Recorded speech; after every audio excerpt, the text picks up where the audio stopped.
Some drummers keep time. John Bonham bent it.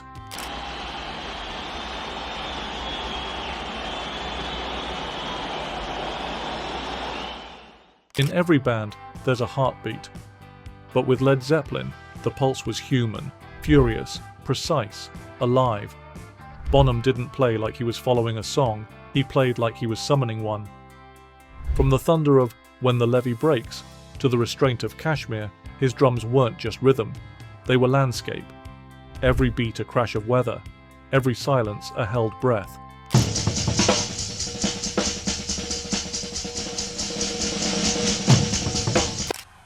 This next piece features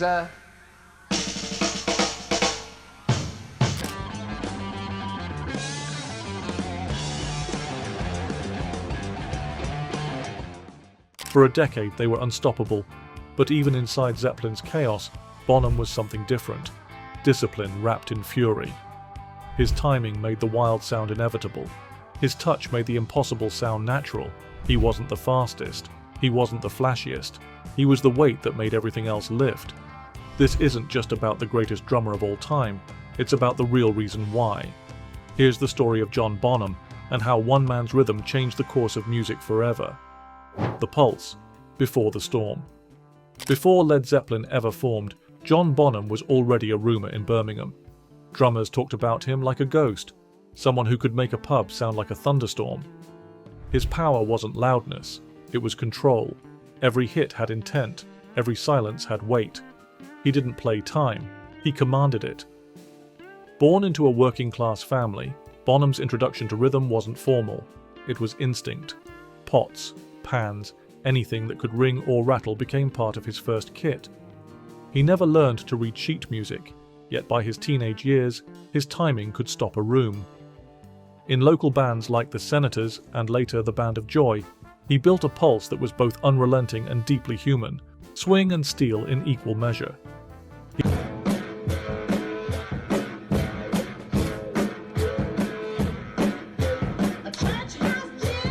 He wasn't the kind of drummer who blended in. On stage, he played with his whole body, arms swinging like hammers, yet landing with impossible accuracy.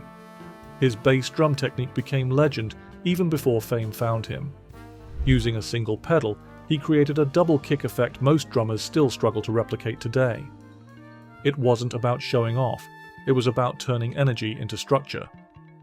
Bonham's peers remembered one thing above all: he made rhythm emotional.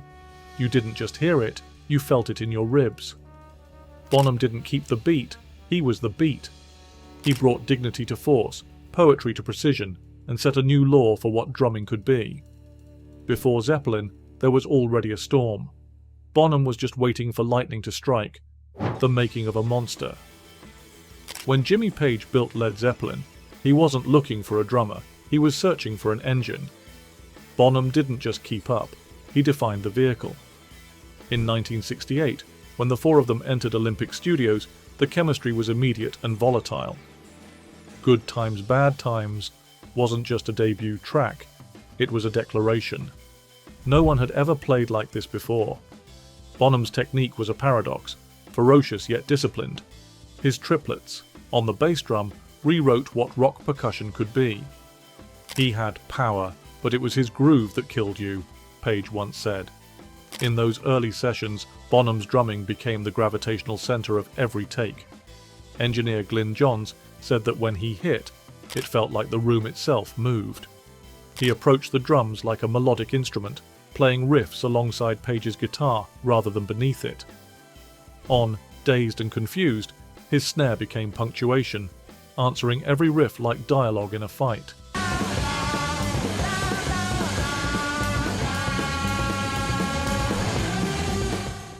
His timing was elastic, breathing with the band but never losing control.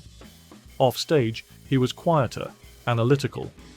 He studied Motown drummers and jazz masters like Max Roach and Gene Krupa, stealing feel rather than flash. He could play heavy, but he also knew how to listen, John Paul Jones recalled. That's what made him lethal, instinct sharpened by taste. By the time Zeppelin left Olympic, Page had found more than a drummer. He'd found thunder with purpose, thunder with finesse. Bonham's drumming wasn't brute force, It was physics disguised as groove. He could swing harder than most jazz players while hitting harder than any rocker alive. Listen to When the Levee Breaks. The opening beat, massive, echoing, eternal, wasn't just rhythm, it was architecture.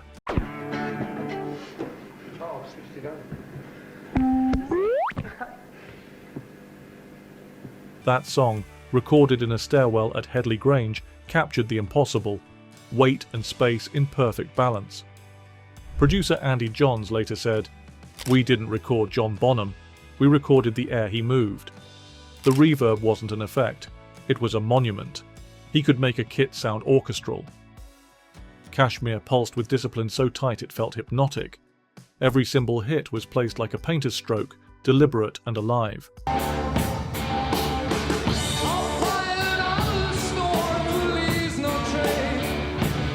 Robert Plant once said, "You could feel the size of his sound before you heard it." Bonham's genius was how he blurred genre boundaries. He listened to Motown, jazz, funk, and turned those influences into something seismic. Songs like Trampled Underfoot carried James Brown's pulse, filtered through raw power. Even on softer tracks like The Rain Song, he made delicacy feel enormous. Unlike most drummers, he didn't chase speed, he chased feel. Each pause, each drag behind the beat was intentional, a heartbeat stretched across the song. It's why his grooves still breathe decades later. John Bonham didn't just hit hard, he hit true. The Studio Alchemist. In Zeppelin's recordings, Bonham treated the drum kit like an orchestra. He knew where air belonged. Kashmir wasn't built on riffs, it was built on his restraint. Producer Andy Johns once said that when Bonham played, the microphones bowed to him. Every session became a negotiation between chaos and control, and Bonham always won. He approached recording with the precision of an architect and the instincts of a predator. Mic placement, room tone, ceiling height, every variable mattered. When the Levee Breaks became legendary not just for the beat, but for the way Bonham and Page used the room as an instrument. He could make silence sound heavy, Johns recalled. Headley Grange wasn't just a studio, it was an ecosystem that Bonham ruled, turning stairwells into sound chambers and footsteps into thunder. Unlike most drummers, Bonham didn't chase flawlessness through machines or overdubs. He chased feel. "We never fixed John's takes," Jimmy Page once said. "You couldn't, they were perfect the first time." Every track carried fingerprints, tiny imperfections that made it human. He knew how to make music breathe. On No Quarter, his restraint became atmosphere. On Achilles' Last Stand, his fills rose and fell like waves, guiding the song rather than overwhelming it.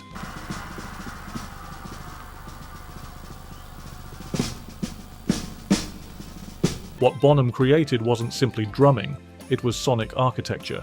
Every hit built structure, every pause built tension. He wasn't just recording rhythm, he was recording gravity. The human avalanche. On stage, Bonham was pure theatre.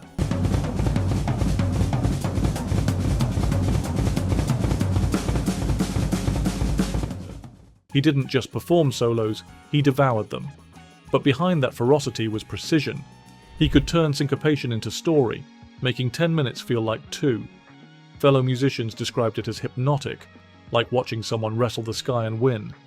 Every Zeppelin concert orbited around him. Page's guitar could blaze, Plant's voice could soar, but Bonham held the ground steady beneath them. He had this ability to make chaos sound controlled, Plant said years later. Bonham wasn't a metronome, he was momentum itself. Every strike pushed the band forward, every pause created suspense. Moby Dick wasn't a solo, it was an exorcism. He started with brushes, whispering rhythm into life before erupting into a barrage that made the air itself shudder. This is a thing featuring the newly acquired blues name. He didn't play at you, Jones once said, he played through you. No theatrics, no pretense, just sheer, unfiltered energy. Offstage, he was a craftsman. He studied tapes of his performances, analysing posture, breathing, even the swing of his arms. His timing wasn't just rhythm, it was choreography. Every motion served a purpose. What made Bonham unmatched wasn't just his power, it was his balance. He played like a collapsing mountain that somehow landed on perfect time. And when he locked into a groove, the whole band lifted with him. When Bonham was on stage, the laws of gravity bent. He didn't perform, he erupted. The breaking point. But that same intensity carried a shadow.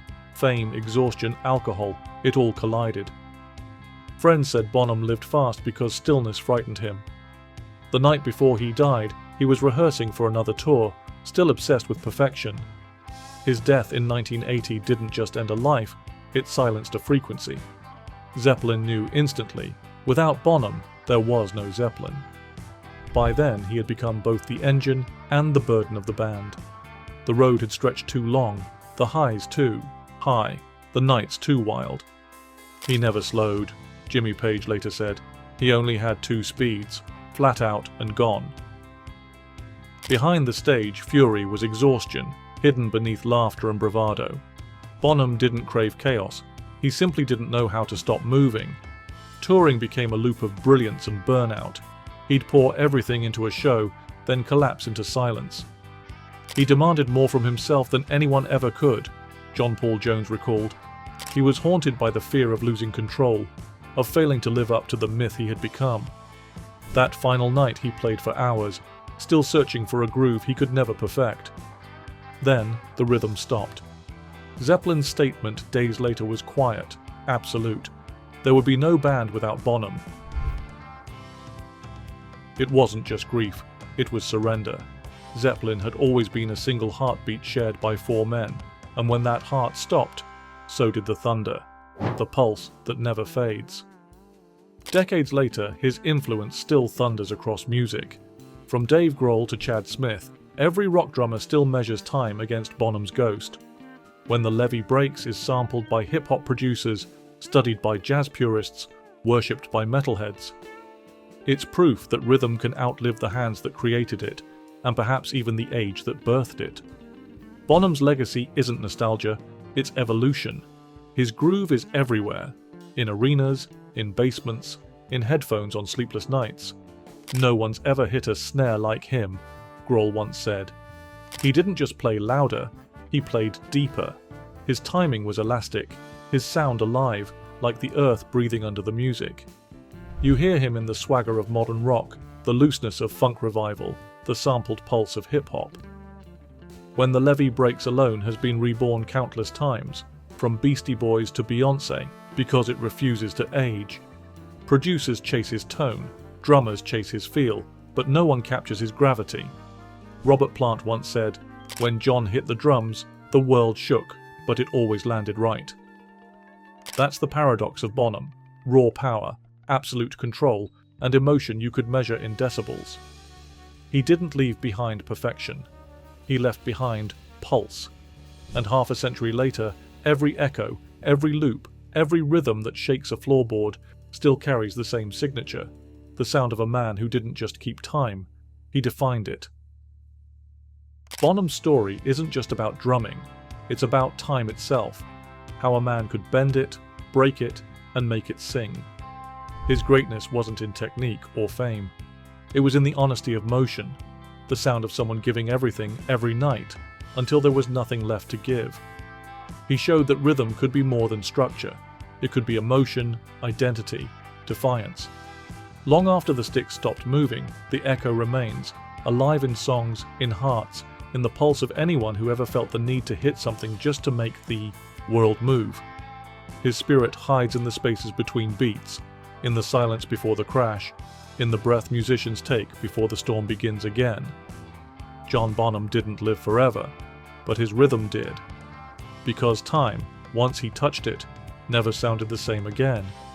If you felt that beat, subscribe, share your thoughts below, and keep the pulse alive. The rhythm never dies, it just changes hands.